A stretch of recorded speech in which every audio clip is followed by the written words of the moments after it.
Hello student, welcome back to my YouTube channel. तो चलिए देखिए, हमारा टेंस चल रहा है इस समय। और टेंस में हमने पिछली क्लास में देख लिया था कि प्रेजेंट इंडेफिनिट टेंस अर्थात हमारा टेंस स्टार्ट हो गया था। हमने पिछली क्लास में टेंस का परिभाषा, टेंस कितने प्रकार के होते हैं और उनका हिंदी में नाम क्या होता है, सब कुछ देख लिया था। और हमारा स्टार्ट हो गया था प्रेजेंट इंडेफिनिट टेंस, जिसका नाम है वर्तमान अनिश्चित काल। आपको बताया गया था इसका पहचान क्या होता है। पहचान में लिखाया गया था कि ऐसे वाक्यों के क्रिया के अंत में ता है, ती है, ते है, ताहू इत्यादि शब्द लगा रहता है। उसके बाद आपको बताया गया था कि सहायक क्रिया डू या डज। और आपको यह भी बताया गया था पिछली क्लास में कि अफर्मेटिव सेंटेंस में डू और डज का प्रयोग नहीं किया जाता है, यह नियम में लिखाया गया था। उसके बाद अगले नियम में लिखाया गया था कि यदि वाक्य हमारा अफर्मेटिव है तो एक वचनकर्ता के साथ क्रिया में यस या यस जोड़ देते हैं। यहां तक आपको सब कुछ बताया गया था, यस या यस जोड़ देते हैं, आपको सब कुछ बताया गया था। दो नियम बताया गया था। कितने नियम? दो नियम। एक और नियम क्या है, चलिए देखेंगे। अगला नियम हम क्या समझेंगे? अगला नियम, तो अगला नियम हम यही समझेंगे कि यदि वाक्य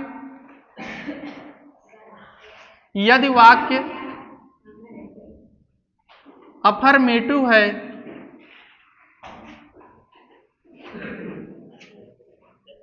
यदि वाक्य अफर्मेटिव है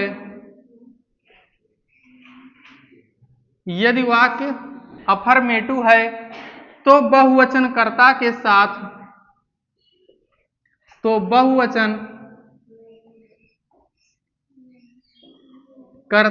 बहुवचनकर्ता हमारा क्या होता है? तो बहुवचनकर्ता हम आई का मतलब मैं, वाई ओ यू, यू का मतलब तुम, अगला नंबर डब्ल्यू ई, वी का मतलब हम, और अगला नंबर हमारा होता है टी एच ई वाई, दे का मतलब वे। तो बहुवचन हमारा कर्ता होता है आई यू वी दे के साथ, बहुवचन कर्ता के साथ क्रिया में क्रिया को हम इंग्लिश में वर्ब कहते हैं। क्रिया में कुछ नहीं जोड़ा जाता है, क्रिया में कुछ नहीं जोड़ा जाता है। तो आपको पिछली क्लास में ना दो नियम बताया गया था। अफर्मेटिव सेंटेंस को हिंदी में कहते हैं सकारात्मक वाक्य। ऐसे अब हम जब खत्म हो जाएगा हम पढ़ेंगे निगेटिव सेंटेंस, जिसे हम कहेंगे नकारात्मक वाक्य। तो सकारात्मक वाक्य में दो नियम बताया गया था। तीसरा नियम हमारा यह है कि यदि वाक्य अफर्मेटिव है तो बहुवचनकर्ता के साथ क्रिया में कुछ नहीं जोड़ा जाता है। और दो नियम और क्या लिखाया गया था? पहला नियम लिखाया गया था अफर्मेटिव सेंटेंस में डू डज का प्रयोग नहीं करते हैं। यदि वाक्य अफर्मेटिव है तो एक वचनकर्ता के साथ क्रिया में यस या यस जोड़ देते हैं। तो यस या यस जोड़ने का नियम आपको पिछली क्लास में पढ़ाया गया था। चलिए उसी के आगे हम देखेंगे। अगर बहुवचन करता है आप उसमें कुछ मत जोड़िए। क्या करना है? कुछ मत जोड़िए। चलिए उदाहरण देखिए। जैसे उदाहरण हमारा उदाहरण नंबर पहला, जैसे देखिए पहला नंबर कि तुम सब्जी बेचते हो। पहला नंबर, तुम सब्जी बेचते हो। अब देखिए आपको पहचान में बताया गया था प्रेजेंट इंडेफिनिट टेंस चल रहा है कि ऐसे वाक्यों के क्रिया के अंत में ता है, ती है, ते है, ता हूं इत्यादि शब्द, लिखिए यहां पर लिखा है ना ते हो, तो जिसके अंत में ता है, ती है, ते हो इत्यादि शब्द लगा हो वो हमारा होता है प्रेजेंट इंडेफिनिट टेंस। चलिए तुम का इंग्लिश हम लिखेंगे वाई ओ यू, यू का मतलब तुम, यू जो है ना यह बहुवचन करता है। बहुवचन करता है इसमें यस या यस कुछ मत जोड़िए। तो यू लिखेंगे, यू के बाद यू को हम कहते हैं सब्जेक्ट, सब्जेक्ट के बाद तुरंत वर्ब लिखिए। वर्ब का मतलब क्रिया, क्रिया है बेचना, तो सेल का मतलब होता है बेचना। यू लिखेंगे sell, S E double L, sell का मतलब बेचना। यू सेल, सब्जी को कहते हैं वेजिटेबल, तो लिखेंगे वेजिटेबल। तो हो गया यू सेल वेजिटेबल, जैसे वह सब्जी बेचता है तो ही सेल्स वेजिटेबल। यदि एक वचन करता होता यहां पर क्या जुड़ जाता? यस या यस। बहुवचन करता है इसलिए कुछ नहीं जुड़ा है। ठीक है ना। चलिए अगला नंबर देखिए। अगला नंबर, वे क्रिकेट खेलते हैं। वे क्रिकेट खेलते हैं। चलिए, वे क्रिकेट खेलते हैं, वे का इंग्लिश होता है दे। वे हमारा सब्जेक्ट है, लिखेंगे दे। अब दे हमारा सब्जेक्ट हो गया, इसके बाद लिखेंगे क्रिया। क्रिया है खेलना, खेलना का इंग्लिश होता है PLAY प्ले। प्ले में यस या यस कुछ नहीं जोड़ेंगे क्योंकि दे क्या है, बहुवचन करता है ना, तो दे प्ले लिखेंगे क्रिकेट। और देखिए कुछ स्टूडेंट अर्थात कुछ बच्चों को ना प्रॉब्लम यहीं पर होता है कि पहले क्रिकेट का इंग्लिश लिखें कि खेलने का लिखें। तो ध्यान से देखिए, सबसे पहले सब्जेक्ट लिखा जाता है। सब्जेक्ट का मतलब क्या होता है, सब्जेक्ट को हिंदी में कर्ता कहते हैं। सब्जेक्ट का मतलब जैसे वह का इंग्लिश, तुम का इंग्लिश, मैं का इंग्लिश, वे का इंग्लिश, वह लिखिए। उसके बाद काम, काम का मतलब क्रिया, जैसे खेलना, पढ़ना, लिखना, वह लिखिए। उसके बाद जो बचेगा लिखिए। तो क्या हो गया, इसमें सेल क्रिया है, बेचना, खेलना, प्ले, यह क्रिया है। तो सब्जेक्ट के बाद आप क्रिया ही लिखिए, क्रिया का मतलब वर्ब। उसके बाद जो बचेगा वही लिखिए। चलिए अगला नंबर देखिए। अगला नंबर मैं विद्यालय, मैं विद्यालय जाता हूं। चलिए, मैं विद्यालय जाता हूं, मैं का इंग्लिश हम क्या लिखेंगे, मैं का इंग्लिश लिखेंगे आई। उसके बाद आई भी हमारा बहुवचन करता है। आई के बाद अब जाना का इंग्लिश लिखेंगे गो, आई गो। गो और स्कूल, स्कूल के साथ हमेशा टू लिखा जाता है। I go to school, I go to school. मैं विद्यालय जाता हूं, वह विद्यालय जाता है, ही गोज टू स्कूल। यदि यहां पर वह रहता तो इसमें यस या ये जोड़ना होता। ठीक है ना। चलिए अगला नंबर उदाहरण देखिए। अगला नंबर,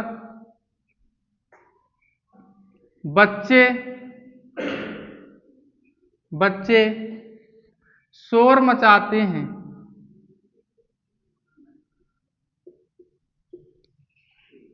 देखिए, बच्चे शोर मचाते हैं, बच्चे शोर मचाते हैं। बच्चे का इंग्लिश होता है चिल्ड्रेन। तो लिखेंगे हम चिल्ड्रेन के पहले आप द भी लगा सकते हैं। द चिल्ड्रेन, चाइल्ड का मतलब बच्चा, CHILD, चाइल्ड का मतलब बच्चा। और यहां पर REN जोड़ दीजिए, इसे पढ़ेंगे चिल्ड्रेन। और चिल्ड्रेन का मतलब क्या होता है, बच्चे। लिखेंगे द चिल्ड्रेन। अब उसके बाद लिखेंगे काम, काम का मतलब क्रिया, क्रिया है हमारा शोर मचाना। तो शोर मचाना जो है, शोर मचाना, इन दोनों का इंग्लिश होता है मेक अ नॉइज। आप याद रख लीजिए, जैसे शोर मचाना का मेक अ नॉइज, और जैसे ध्यान से शोर मचाना का मेक अ नॉइज, पत्र लिखना का, पत्र लिखना का होता है write a letter, write a letter. देखिए, शोर मचाना का मेक अ नॉइज, पत्र लिखना का राइट अ लेटर। गाना गाना, जैसे सीता गाना गाती है, तो दो बार अगर गाना गाना लिखा है तो लिखेंगे सिंग a song, Singh a song. और जैसे झूठ बोलना, झूठ बोलना, लिखेंगे tell a lie, tell a lie, LIE। आप इनको याद रखिए। जैसे शोर मचाना का मेक अ नॉइज, बीच में ए लिखा गया है। पत्र लिखना का राइट अ लेटर, इसमें भी ये लिखा गया। गाना गाना का सिंग अ सॉन्ग, झूठ बोलना का टेल अ लाई। इन 1 2 3 4, इन चारों स्पेलिंग को आपको याद रखना होगा। इन चारों के बीच में देखिए क्या लिखा गया है, ए जरूर लगाना है, तभी सही होगा। चलिए इतना लिखिए। उसके बाद हम अब देखेंगे निगेटिव सेंटेंस कैसे बनाया जाता है।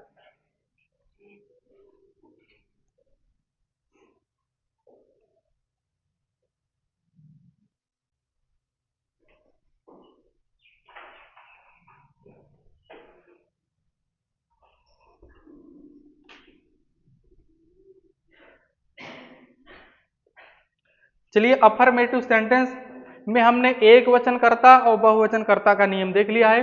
तो देखिए यहाँ पर 7 प्रश्न लिखा गया है, जिसमें एक वचनकर्ता भी है और क्या है, बहुवचनकर्ता, अर्थात अभ्यास है। अभ्यास को हम इंग्लिश में कहते हैं प्रैक्टिस। तो चलिए इन 7 प्रश्नों का हम प्रैक्टिस करते हैं और इनका इंग्लिश में ट्रांसलेशन करते हैं और देखते हैं कैसे बनता है। देखिए, सबसे पहले इंग्लिश में ट्रांसलेशन करने से पहले एक चीज और आप ध्यान दीजिए, जैसे दूसरे प्रश्न में लिखा गया है कि वह अपना पाठ याद करता है, मैं अपने स्कूल जाता हूं, ये लड़कियां अपना पाठ याद करती हैं।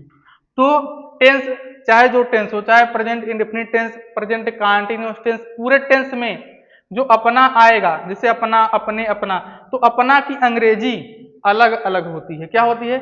अलग अलग का मतलब ध्यान से देखिए, जैसे यदि करता है मैं, यदि करता क्या है? करता यदि हमारा मैं है तो अपना की अंग्रेजी क्या लिखा जाएगा? ध्यान से देखिए, अपना की अंग्रेजी, अपना की अंग्रेजी, अपना की अंग्रेजी एक नहीं होता है, अपना की अंग्रेजी बहुत होता है। जैसे ध्यान से देखिए, यदि कर्ता लिखा गया है, यदि कर्ता जहां पर लिखा गया है जैसे ही, तो ही के साथ अपना की अंग्रेजी हिज लिखते हैं, HIS, ही के साथ अपना की अंग्रेजी हिज। यदि लिखा गया है सी, तो सी के साथ अपना की अंग्रेजी हर। अब लड़का का नाम है, ही का मतलब लड़का ना, सी का मतलब लड़की, लड़का का नाम है, जैसे मोहन अपना पाठ याद करता है, तब वहां पर अपना का अंग्रेजी हिज लिखिए। जैसे सरिता अपना पाठ याद करती है, अपना का अंग्रेजी क्या लिखिए? हर। तो नेम में यदि लड़का है तो हिज, लड़की है तो हर। ऐसे यदि आई है, करता आई, आई का मतलब मैं, जैसे मैं अपना पाठ, जैसे मैं अपने स्कूल जाता हूं, अब अपने का अंग्रेजी लिखेंगे माई। क्या लिखेंगे? माई मतलब मेरा भी होता है, तो माई का मतलब अपना भी। अर्थात कर्ता अलग अलग कर्ता के साथ अपना की अंग्रेजी अलग अलग बनाया गया है। जैसे अगला नंबर, यदि यू मतलब तुम, तो यू के साथ में अपना की अंग्रेजी योर होता है, YOUR। अब योर का मतलब तुम्हारा भी होता है, योर का मतलब अपना। तो टेंस में अपना की अंग्रेजी अलग अलग होता है। अगला नंबर WE, वी के साथ अपना की अंग्रेजी आवर, आवर मतलब हमारा और आवर मतलब अपना। अगला नंबर THEY, दे के साथ अपना की अंग्रेजी दियर। क्या होता है? दियर।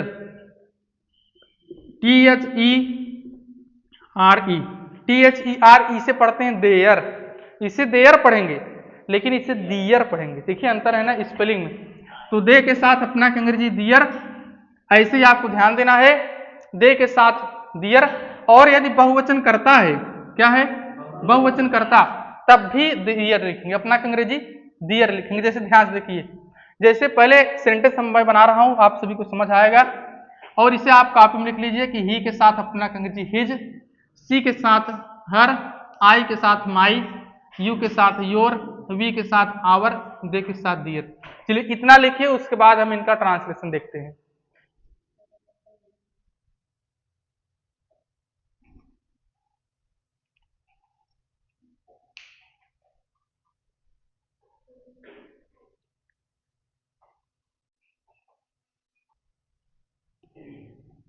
चलिए पहले नंबर का ट्रांसलेशन देखिए, कमला एक मधुर गाना गाती है, तो गाती है लिखा गया, इसका मतलब यह एक लड़की है।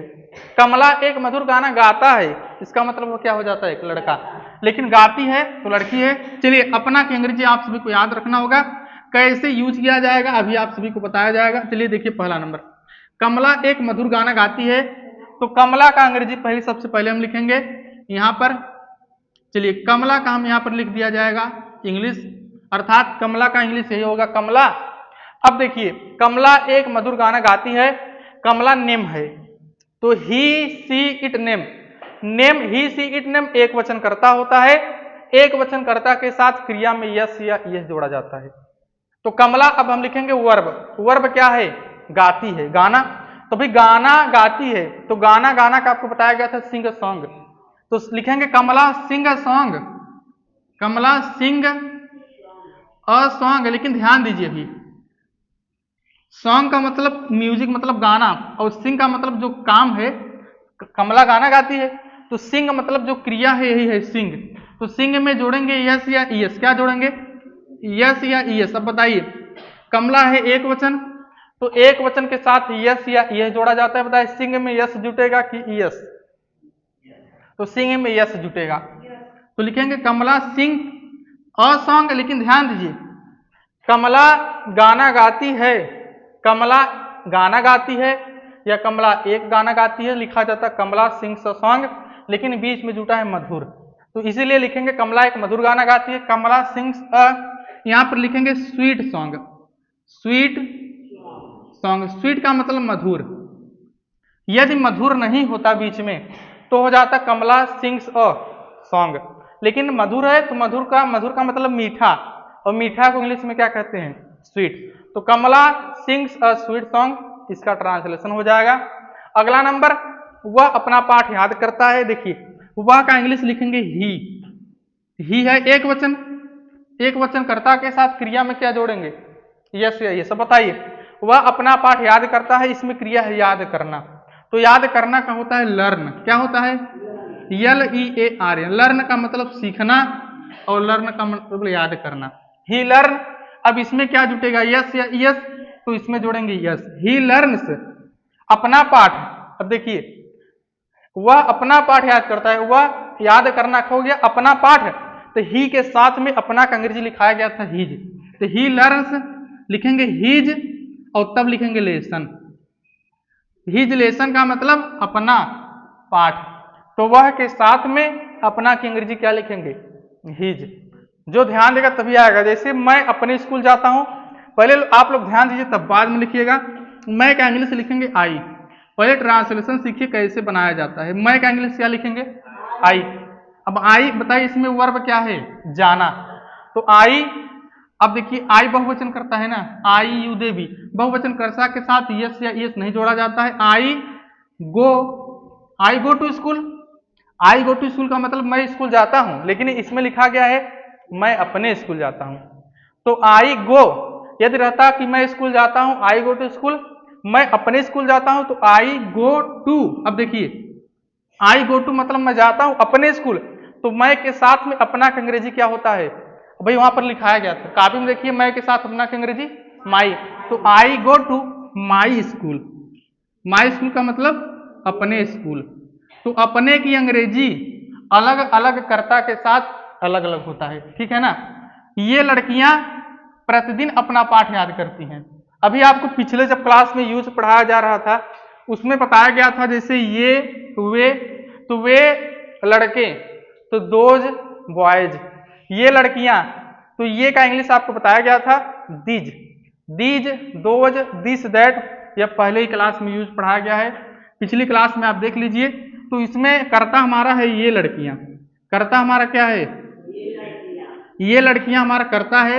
ये लड़कियां का इंग्लिश हम लिखेंगे these, these girls, these girls, ये बहुवचन हो गया, दीज गर्ल्स। याद करना लिखेंगे लर्न, LEARN, लर्न का मतलब याद करना। ये लड़कियां का हो गया याद करना अपना पाठ, तो अपना की अंग्रेजी क्या लिखेंगे, अभी आपको बताया गया था दे के साथ में अपना की अंग्रेजी डियर, तो दे के साथ में, दोज के साथ में, दीज के साथ, सभी के साथ में क्या लिखेंगे, डियर लिखेंगे, डियर लेसन, डियर लेसन। अब देखिए प्रतिदिन, तो प्रतिदिन का इंग्लिश लिखेंगे डेली, डेली का मतलब रोज या प्रतिदिन, अब लिखेंगे यहां पर डेली।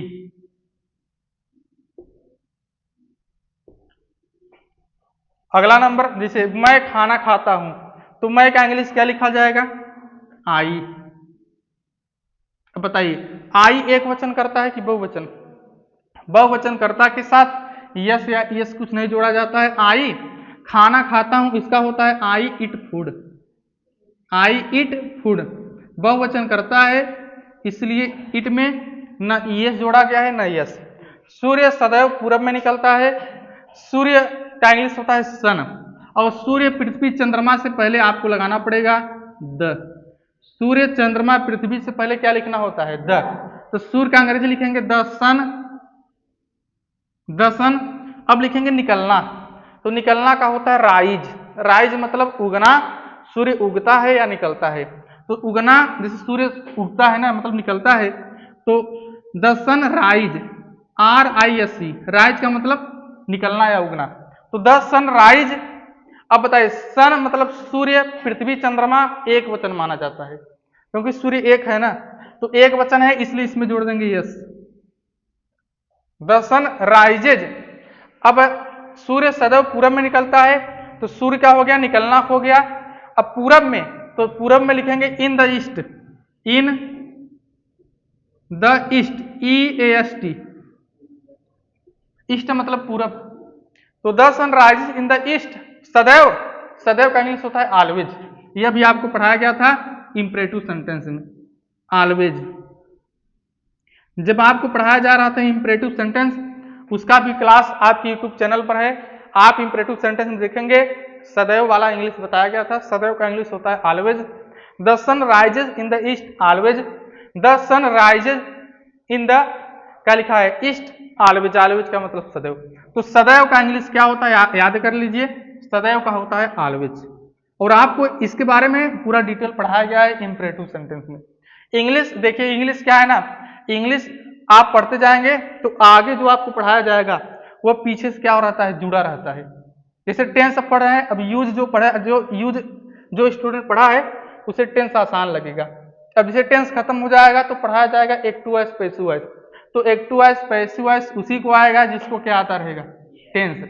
वैसे पढ़ाया जाएगा डायरेक्ट इनडायरेक्ट, डायरेक्ट इनडायरेक्ट उसी को आएगा जिसको पढ़ा मतलब आता रहेगा टेंस। तो अंग्रेजी आगे की अंग्रेजी पीछे अंग्रेजी से क्या होता है, जुड़ा रहता है। इसलिए अंग्रेजी को रोज नियम से रेगुलर आप आएंगे, नियम से पढ़ेंगे तभी आएगा, क्योंकि इंग्लिश एक दूसरे से जुड़ा हुआ है। सुषमा सदैव क्या लिखा गया, झूठ बोलती है। तो सुषमा क्या है, एक लड़की का नाम है और नाम हमेशा एक वचन होता है। एक वचन कर्ता के साथ हम यस या ये जोड़ते हैं। लिखेंगे सुषमा का इंग्लिश सबसे पहले, तो यहाँ पर लिखा जाएगा सबसे पहले सुषमा का इंग्लिश। अब लिखा गया है सुषमा सदैव झूठ बोलती है। झूठ बोलना का इंग्लिश अभी अब आपको लिखा गया था टेल अ लाई। तो Sushma tell a lie, tell a lie का मतलब झूठ बोलना, लेकिन यस या ये जोड़ना होगा ना। तो सुषमा यहाँ पर हो जाएगा टेल्स अ लाई। सदैव, तो सदैव की इंग्लिश होगा ऑलवेज, ऑलवेज। तो यह क्या था ना, जो यहाँ पर लिखा गया था सेंटेंस थोड़ा लंबा था, थोड़ा कठिन था, तो आप कॉपी में लिख लीजिए, फेयर में इसको जरूर लिखिएगा। चलिए मैं आपको 7 सेंटेंस और हल कराता हूँ। धीरे धीरे आपको प्रैक्टिस जब आप करते जाएंगे, इंग्लिश क्या हो जाएगा ना, आसान होता चला जाएगा।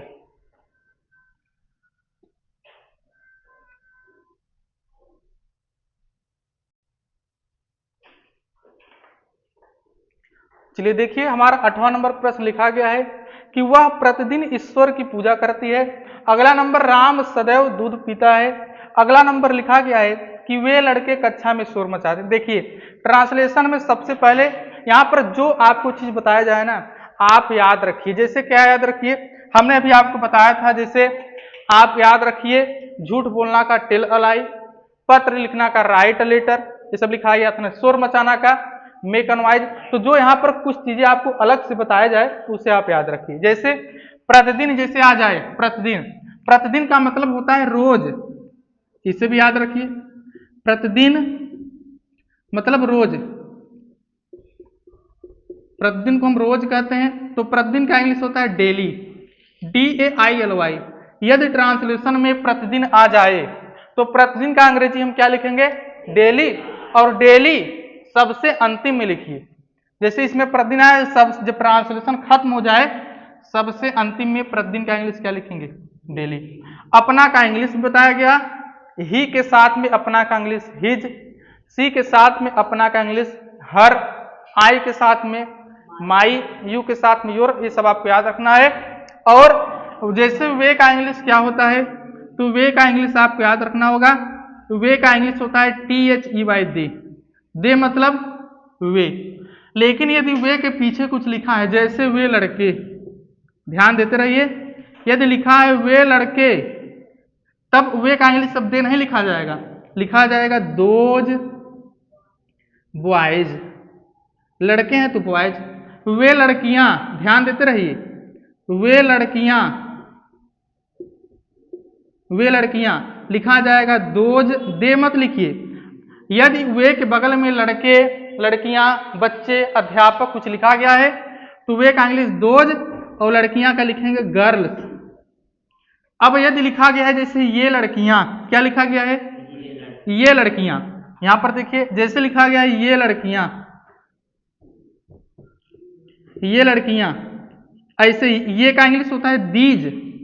THESE से पढ़ते हैं दीज, और THOSE से पढ़ते हैं दोज। ये लड़कियां लिखेंगे दीज गर्ल्स। यदि आपको ये सब नहीं पता है, आप कॉपी में कहीं पर इसे लिख लीजिए। अब देखिए अगला नंबर, पहला नंबर, वह प्रतिदिन ईश्वर की पूजा करती है, इसका मतलब है लड़की है, तो वह का इंग्लिश हम लिखेंगे सी। क्या लिखेंगे? सी। अब कौन सा काम हो रहा है, अर्थात लड़की क्या कर रही है? पूजा कर रही है, तो पूजा करना है वर्ब, तो सी वर्ब लिखेंगे वर्शिप, WORSHIP, वर्शिप मतलब पूजा करना। एक वचन है ना, एक वचन कर्ता के साथ अंत में क्या जोड़िए? यस या यस, तो इसमें यस जोड़ेंगे। सी वर्शिप्स, ईश्वर की लिखेंगे she worships the God, GOD, God मतलब ईश्वर। तो लिखिए वह ईश्वर की पूजा करती है, वह ईश्वर की पूजा करती है। She worships the God. अब प्रतिदिन, तो प्रतिदिन का सबसे अंतिम में लिखिए डेली। डेली जो है सबसे अंतिम में लिखा जाता है। ट्रांसलेशन आपको एक दिन में नहीं आ जाएगा, धीरे धीरे पढ़ते पढ़ते इंग्लिश तब आप सीखेंगे। तो वह प्रतिदिन ईश्वर की पूजा करती है। She worships the God daily.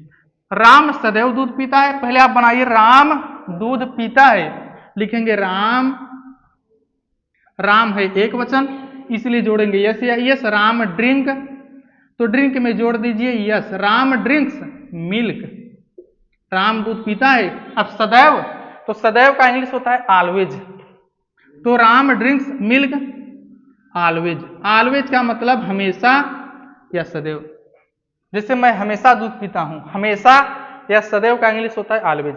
वे लड़के कक्षा में शोर मचाते हैं, चलिए वे लड़के का इंग्लिश क्या हो जाएगा? अभी आपको बताया गया वे लड़के का दोज बॉयज, तो वे लड़के लिखेंगे, यदि वे रहता तो दे, वे लड़के हैं तो दोज बॉयज। अब वे लड़के बहुवचन हो गया ना, वे लड़के मतलब बहुत सारे बच्चे हैं। अब देखिए वे लड़के शोर मचाते हैं, शोर मचाना का क्या होता है? मेक अ नॉइज, तो दोज बॉयज इसमें ऐसे नहीं जुटेगा, those boys make a noise, make a noise मतलब शोर मचाना।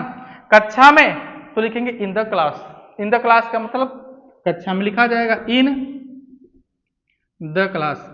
आप किताब, कोई भी किताब इंग्लिश ग्रामर का ले लीजिए, और जो यहाँ पर पढ़ाया जाए कॉपी बनाकर उसे एक दो बार आप क्या करेंगे? रिवीजन करेंगे, और किताब से घर पर कम से कम 5 या 10 प्रश्न का ट्रांसलेशन खुद बनाइए, आपको धीरे धीरे आता जाएगा। चलिए तुम सत्य बोलते हो, तुम का इंग्लिश हम लिखेंगे यू। अब यू है बहुवचन, बहुवचन कर्ता के साथ यस या यस नहीं लगता है।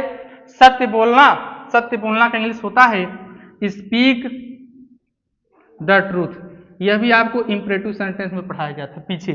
You speak the truth. शुरुआत में इंग्लिश में थोड़ा स्पेलिंग याद करिए, और मैं बार बार कर रहा हूं, अंग्रेजी पढ़ते जाएंगे, धीरे धीरे आपको आता जाएगा। अध्यापक हमें पढ़ाते हैं, देखिए अध्यापक हमें पढ़ाते हैं, यदि यहां पर एक बिंदु लगा होता है यहां पर ऐसी, तो बहुवचन माना जाता। अगर बिंदु नहीं लगा है तो एक वचन माना जाएगा। अध्यापक हमें पढ़ाते हैं तो एक वचन माना जाएगा। यदि यहां पर बिंदु लगा होता तो क्या माना जाता? बहुवचन। अध्यापक हमें पढ़ाते हैं तो लिखेंगे द टीचर, द टीचर। अब द टीचर एक वचन है ना, यहां पर बिंदु लगा होता तो हम लिखते द टीचर्स। क्या लिखते हैं? The teacher, the teacher. अब पढ़ाना का क्या होता है?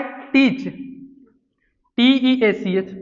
अब जब यहां पर एक वचन अध्यापक को माना गया है तो एक वचन कर्ता के साथ यस या ये जोड़ा जाता है। इसमें यस जोड़ा जाएगा कि ईएस?